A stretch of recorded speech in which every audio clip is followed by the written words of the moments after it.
The broadcast is now starting. All attendees are in listen-only mode. Good morning and welcome to Staying Secure and Compliant in a Work-from-Home Environment.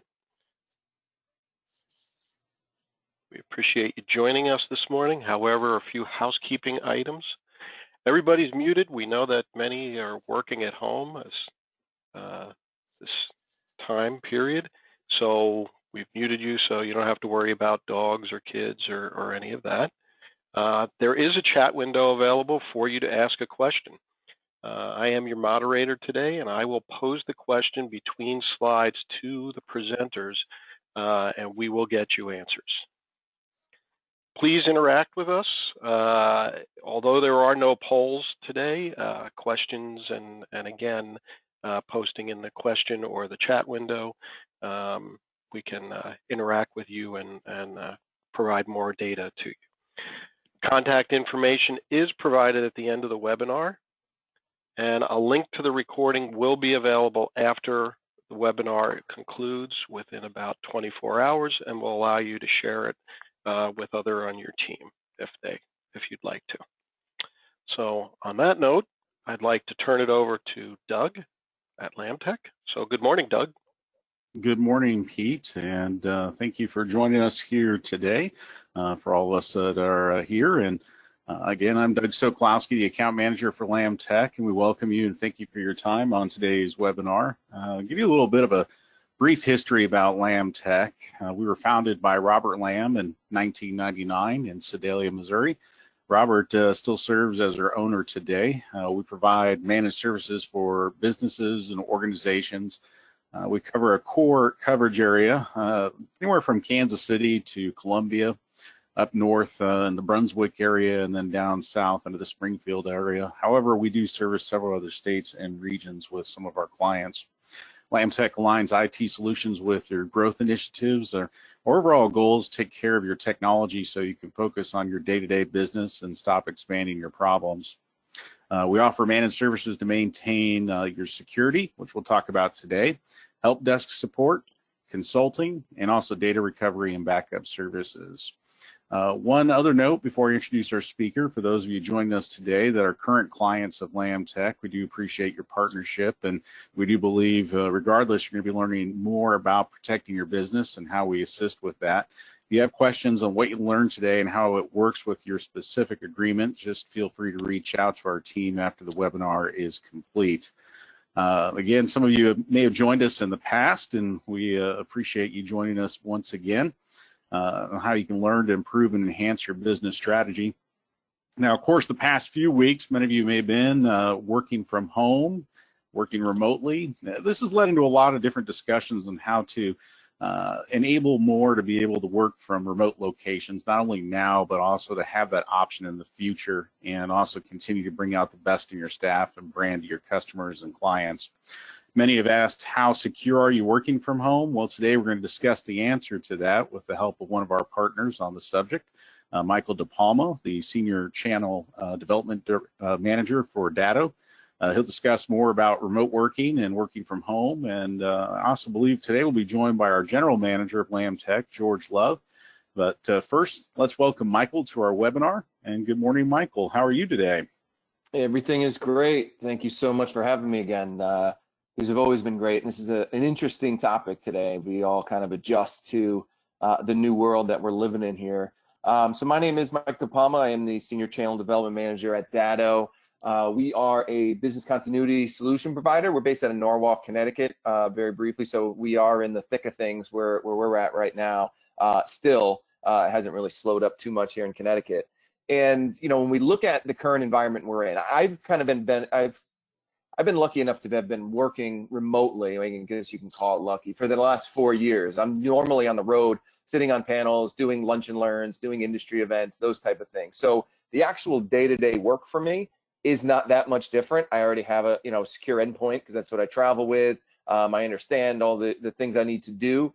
It obviously is a little bit different because now I'm home and I got 2 kids in school, and they normally don't see me during the week, so they're wondering what I'm doing here. So I know it can be a little bit more difficult. And we've seen the criminals really exploit the situation that we're in right now. I mean, they're so opportunistic. So when they first see, the whole world go work remote, they see just some low-hanging fruit. They're going to say, okay, there are a lot of unsecured networks out there as people are moving home. There are a lot of unsecured endpoints. I mean, when you think about how quickly this all happened, I was actually out of the country March 11th, and there were some corona incidents, and we really, the people that were on the road, didn't think too much of it. By the time I got back on the 15th, everything was closed here in Connecticut. Everybody was working remote. I had things in my office I couldn't even get because the doors were locked. And you think of how quickly everybody had to move. A lot of people hopefully had company issued devices that were secure and had all the business software they needed and all the rest. But a lot of people, I mean, we're in the real world here, are working off of personal devices, or maybe their company was able to acquire some devices at last minute and get them in the hands of their employees. But even those devices had to be configured and all the rest. So it did not take these criminals too long to say, hey, let's start exploiting this. And we've seen, the World Health Organization showing a 5-fold increase in attacks. And some of the ways that they're getting in, it's typical phishing emails. It's still working. They're sending out emails saying, hey, somebody at your office was diagnosed positive with COVID. Click here to see what your next steps are, and you click there. There's that website that Johns Hopkins puts out, which shows updated numbers. There is a malicious website that looks exactly like that was going around on social media, and in people were texting each other and they were forwarding emails and all the rest. You click on that and it's malware. So they can pivot so quickly to exploit this stuff. And there's also a mindset shift. More people are more likely to be vigilant when they're in the office and keep their eye open for these types of attacks, more so than when they're working from home, especially if you're not overly used to working from home. It can be an adjustment. There's people that brag about never leaving their sweatpants or those type of things.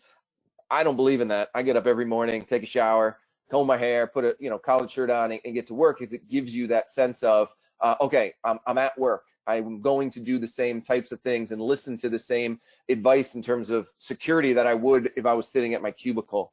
And so that's critical. So we are under attack. And again, when I talk about low-hanging fruit, you're going to read the stories about the World Health Organization being attacked, or municipalities being attacked, and they are. But the low-hanging fruit is the small to mid-sized business community. They are more apt to pay. They are less likely to be completely secure. And so, I always just use the phrase, the criminals could be the home run hitter or they could be the singles hitter. And some of them will go after the big whales, but there's a lot of these criminals that are going to say, I'm just going to attack dozens or thousands of small businesses every single day, knowing that my hit rate is going to be higher and I know that I can get through. And so we've seen that evolution, and we've seen them exploit specific events over and over and over. So we knew that this was going to happen. I mean, I've been lucky enough to do a bunch of presentations with folks from the FBI, Department of Homeland Security, Secret Service, and they tell some really scary stories and really just kind of disgusting stories about what these guys are doing. I mean, when we had that kind of rash of school shootings a couple of years back, an FBI agent told the story that actually didn't really make the news, but there was a virus going around that would, they would do some research on you, know that you had a kid in school, what school they went to, all that stuff is public knowledge on Facebook. And then email would come out saying, hey, there's an active shooter at your son's school. Click here to see what the next steps are. And that was malware. And so, it is disgusting. I mean, they don't have any barriers to how low they'll go. And, when we see that evolution, it is pretty scary. Just about half of those attacks are aimed at the SMB community. If you look at attachments, it's so easy to click on those attachments and download them. We have an internal kind of training program at Datto where everybody gets fake spam every once in a while, and there will be an attachment. Some of them look so real. They'll come from a Datto email address. But I'll see it I don't recognize his name. So I go to our internal website to look them up, and I see that they're not. But, it'll be a very, very simple email attachment. They attack, if you are in sales, they will attack sales reps. They know last day of the quarter, they will send an email looking like it's coming from a client saying, hey, can you process this invoice? Now think about if you're a sales rep and you've got a quota over your head and it's the end of the quarter, how many people are going to do that due diligence to make sure that this is real? and maybe call that client up. So when we're living in this world that we are and we're working remote, you're more apt to click on it because we're living off of Slack and in Teams and in your email, instead of poking your head up over the cubicle and saying, hey, I just got this weird email from you. Is this real? Or walk down the hall and do the same thing. You're more apt to click on that when you're working from home. It's just the reality of things. And when we look at the phishing attacks, we're not getting those emails anymore from your long lost uncle saying, hey, send me $20,000 and I'll leave $2 million in my will for you. People aren't normally falling for that anymore. And usually those spams are getting blocked out. What they're doing now, I mentioned, there's so much information about you and your business out there in the public domain on social media and all the rest, that these emails are going to look like every other email in your inbox. And so when we say socially engineered spear phishing attacks, that's exactly what it is. They'd rather spend a little bit of time up front doing some research on you, so that they know that success rate is that much higher. When you look worldwide at what cybercrime is going to cost the business community, the $6 trillion number is just a crazy number. But this is what the global experts are saying. This is how crime is done nowadays. It's you don't see as many masked robbers breaking into banks, guns ablazing. This is how it's done. It's done via cybercrime, because there's so much money to be made with a much less risk of getting caught than it would be if you're robbing banks or those type of things. So this is what the organized crime community has shifted towards. It's not the guy in his basement anymore. There are places overseas in China and Russia where people literally just go into the office like it's their regular job, punch the clock, go in there, do some cyber attacks. They go home just like any day that you'd be going. They go home to their families. That's what we're up against right now. So they're licking their chops at all of these, low-hanging fruit, as I've mentioned. And then, when we look at just the amount of apps, think about even, I mentioned my kids are working, doing their school from different devices that maybe the school provided or you had at home, and they're on, you're not monitoring exactly what they're doing. So that, you have to be doing the same thing, because they could be infiltrating it through their endpoints as well. So, how many little kids are clicking on apps that they see and all these ads that pop up? There's some scary things out there as well. And when we look at ransomware specifically, this is really where we're seeing a lot of attacks. And for those of you not overly familiar with ransomware, I've been doing ransomware presentations for years. Now more and more people, they've either been attacked or read some stories and they understand it. But the reason why the small to mid-sized business community is so susceptible to this is because they don't care what your data is. They just know that you can't live without it. So they will lock up that data, encrypt that data, and say, hey, give me some money or I won't unencrypt. And the small to mid-sized business community can't absorb that kind of downtime. And so we are seeing the uptick over the last couple of years, but even as numbers are starting to come in now, ransomware is rampant right now during this kind of work from home environment that we're in. And people always ask me, what are the chances I get hit? I get attacked, and I say 100%. Everybody's getting attacked. It's whether they're getting through, and then whether somebody in your company is falling for it and clicking on it. But everyone is being attacked at a rate that is, the numbers are staggering. Every 13 seconds, we're seeing businesses hit. So who are we up against? I mentioned it is an organized crime type of model. There are people that develop these malware or ransomware software applications, and then it goes on to the next level of the people that are actually deploying it and then locking it up. And then there's a next level of people. There are tech support systems for some of these folks. Say, hey, I will teach you how to go and set up a Bitcoin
Pete, did you take controls back over? I'm not able to click through here.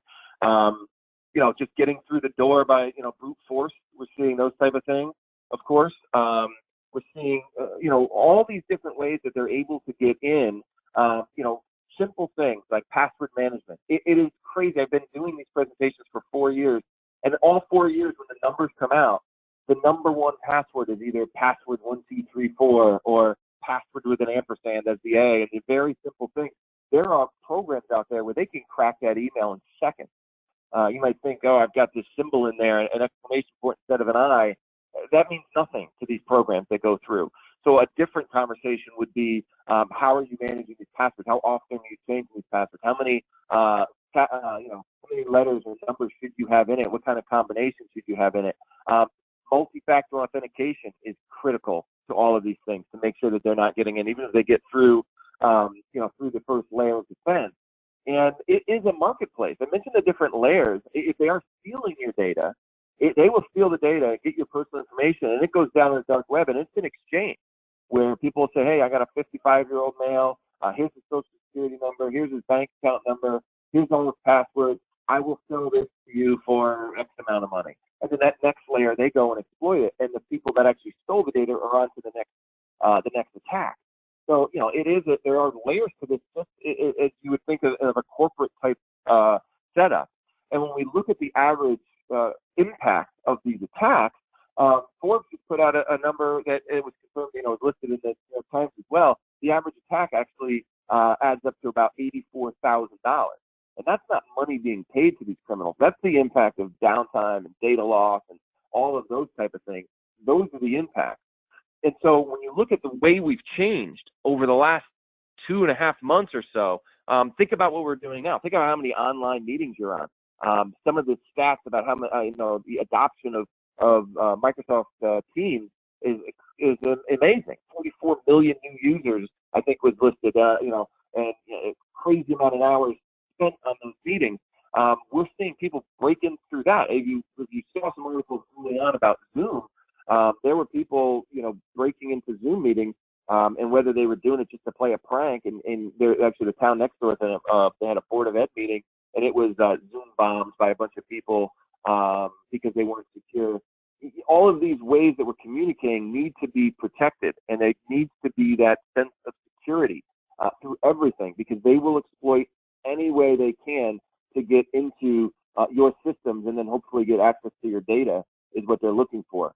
We talk about everybody working off of Microsoft Teams and Slack, and we're all getting used to that kind of world that we're living in. And, we think we're going to return to normalcy at some point, but what that normalcy looks like, we all don't know.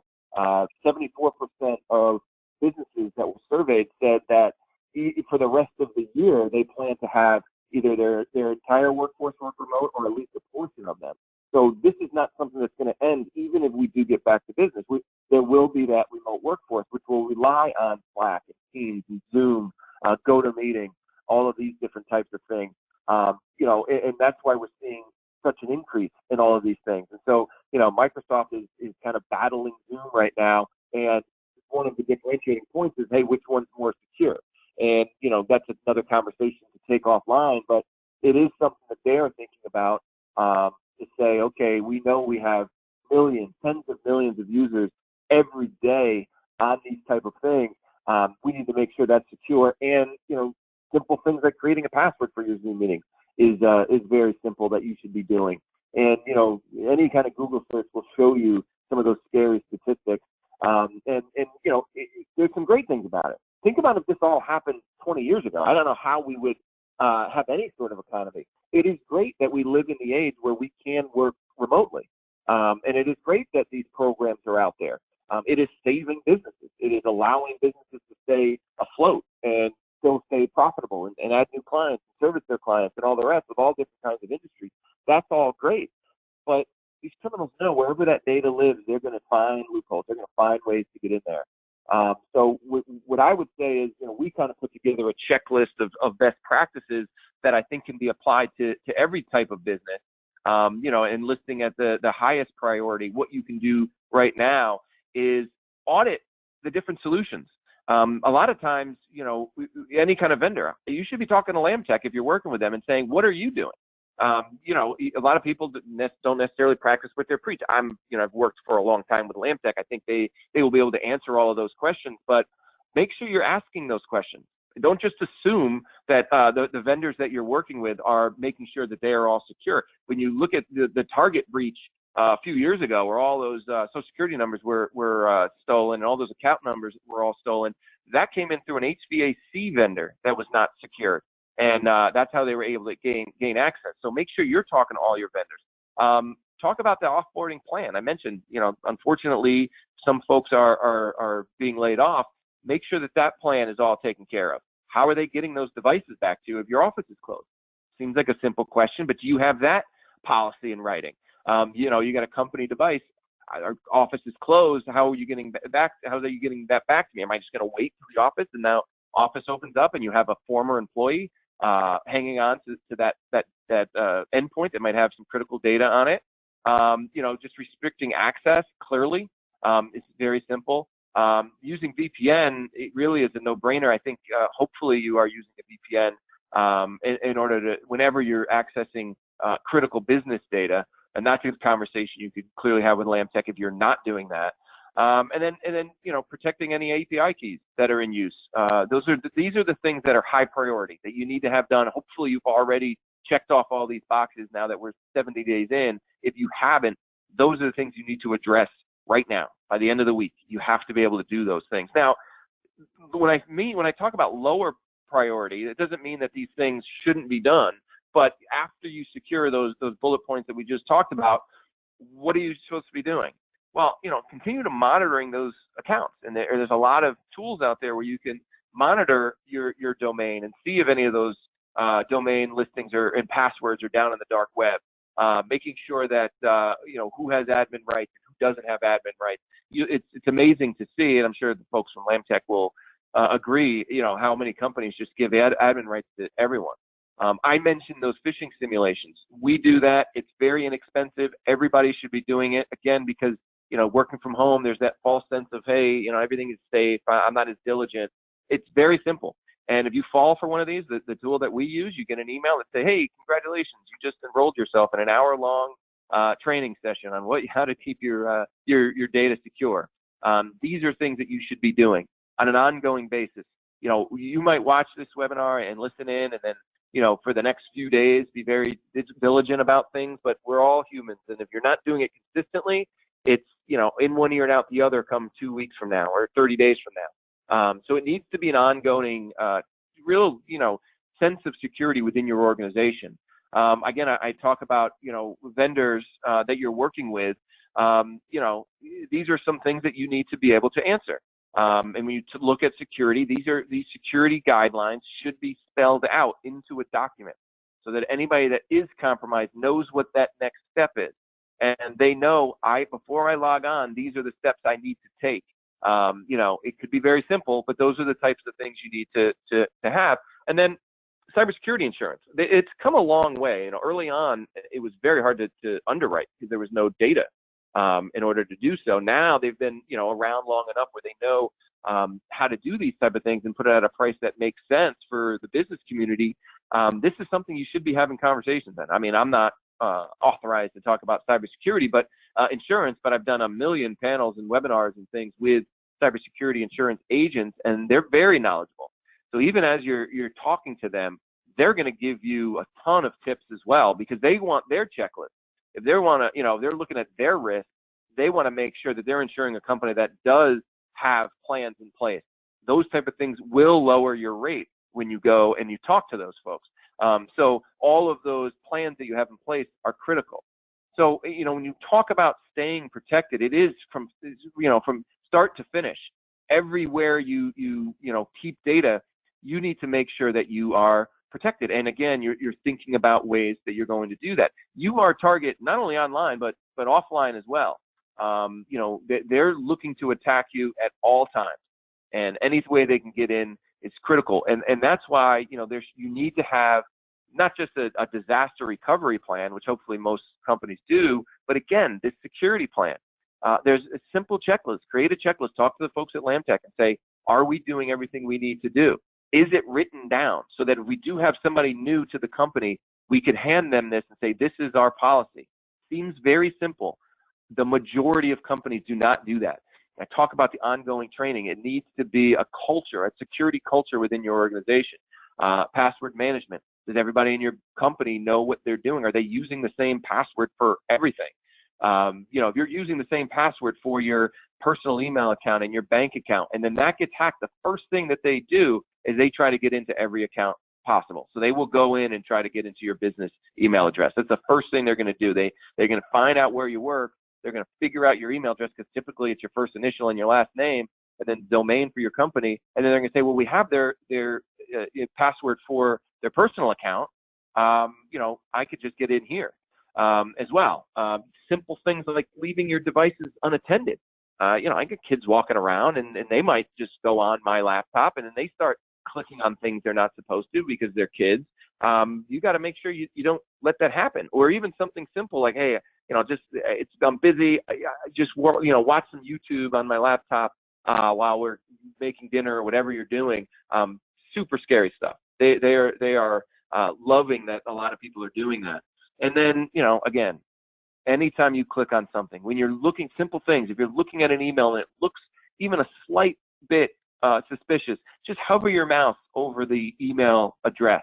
It might say, I can make any email address say Michael DePalma, but if you hover over it, you're going to see it's mdepalma@xyz blah blah blah blah blah.com, and you say, okay, this clearly isn't coming from Mike DePalma, or this clearly isn't coming from my bank. It's not coming from Wells Fargo because I hovered over it, and it's not wellsfargo.com.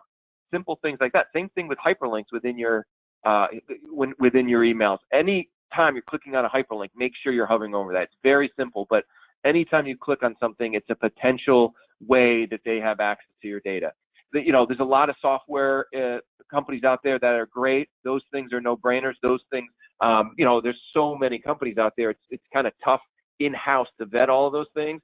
That's where you talk to Lamtech, and that's where they shine, because they put together a cybersecurity plan based on their experience with different vendors and who integrates with who and all the rest.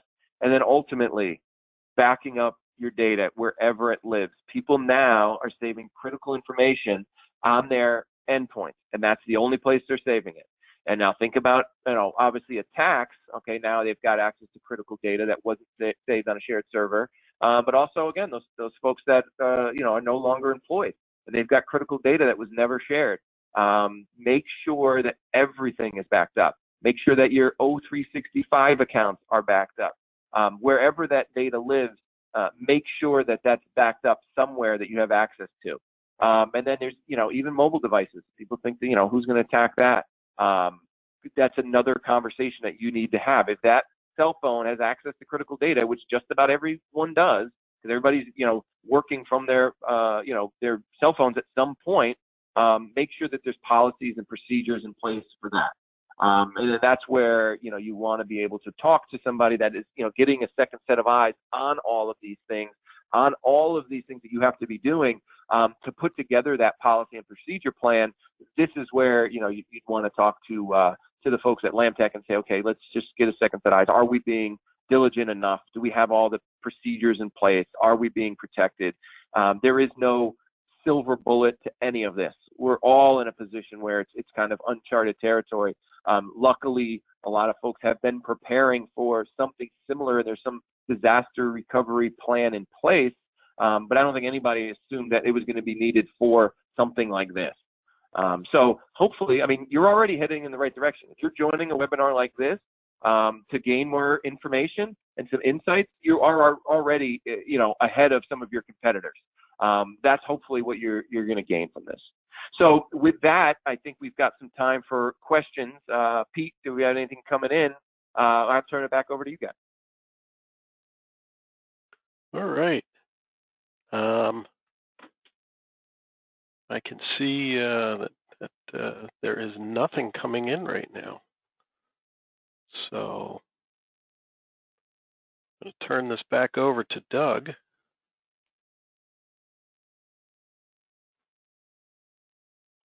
Yeah, Doug or George, I'd love to hear some stories about, how quickly things happened and where you were, or, you know, how your clients have been handling all of this.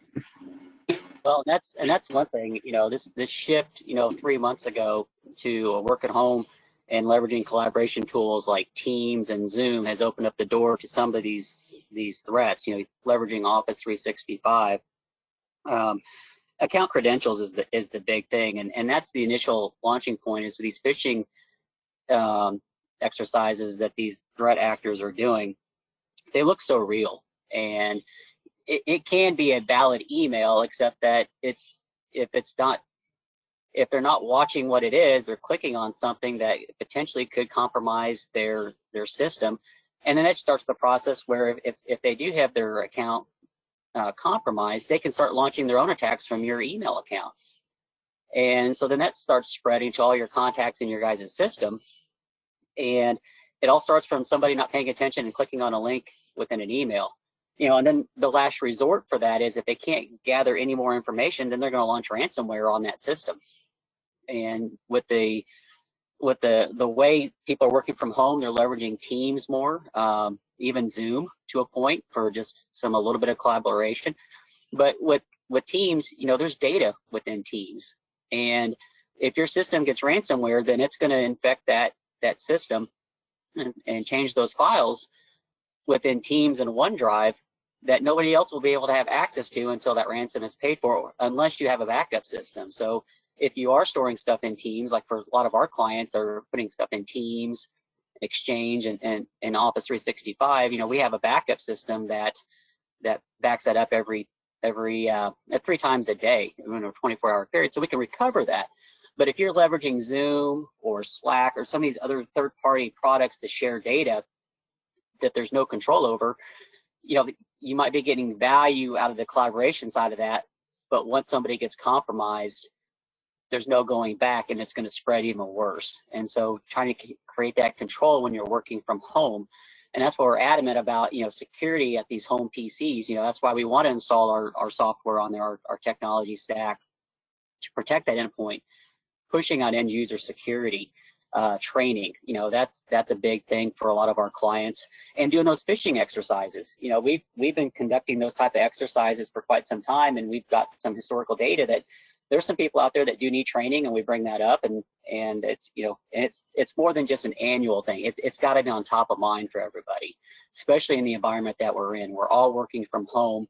We're gonna, you know, we have these distractions, and it just takes one click that the potential there is your credentials are compromised. So just be vigilant out there, and if you got any questions for us, you know, how we're protecting your guys' network, or how you want us to protect your network, you can reach out to Doug, you can reach out to me, and we can discuss what we're doing for our existing clients, and how we can proceed with doing more.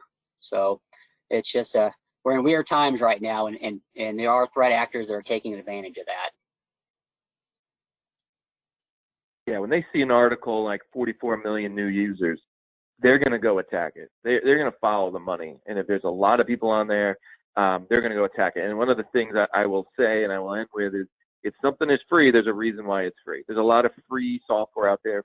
And, you know, some of them are great on a personal, you know, maybe your personal data, but there's a reason why it's free. And I'm sure Doug can attest to that. Yeah, absolutely. You need to really be mindful of that. And, you know, one of the things I run into as well is just the amount of people that never change their passwords. A lot of the prospects that we talk to, they could have had that same password for years and think, yeah, it's good. Kind of like your example of password. You know, people just don't think about going back and changing it, and it's a good practice to do that every so often, which we do apply those good practices here at Lamtech. Is there any, did any other questions come up, Pete? No, nothing else came up. That was it. Any final thoughts from either Michael or George here before we wrap things up here this morning? And I'll just say, and I think it's been the theme throughout, and even, you know, you guys just confirmed it.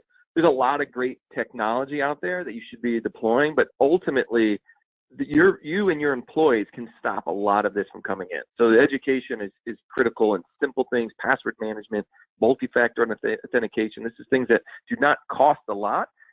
It's just, again, that sense of security, that culture of security needs to be deployed into your organization.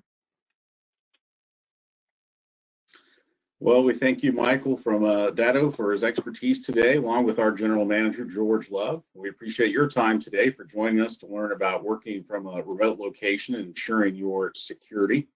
We are, if you look at your screen right now, we are offering a free dark web compromise report. You just have to click on that bit.ly link there and follow the directions. And we'll get back with you on the information that we find. You may be surprised if you thought that your data was secure. You may be surprised what we find. But if you're a current client, you want to see how what you learned today pertains to your agreement, feel free to give us a call after the webinar. And again, if you're wanting to learn more about Lamtech and our offerings, feel free to give me a call. My number is 660-851-7342. And you can also go onto our website at lamtech.com. And again, as George said, you can also contact him or myself, and we'll be glad to talk with you. So thanks again, and hope to see you again at our next webinar, and I hope you have a fantastic day. Okay, this concludes today's webinar. Thank you all for joining, and have a wonderful day. Bye now.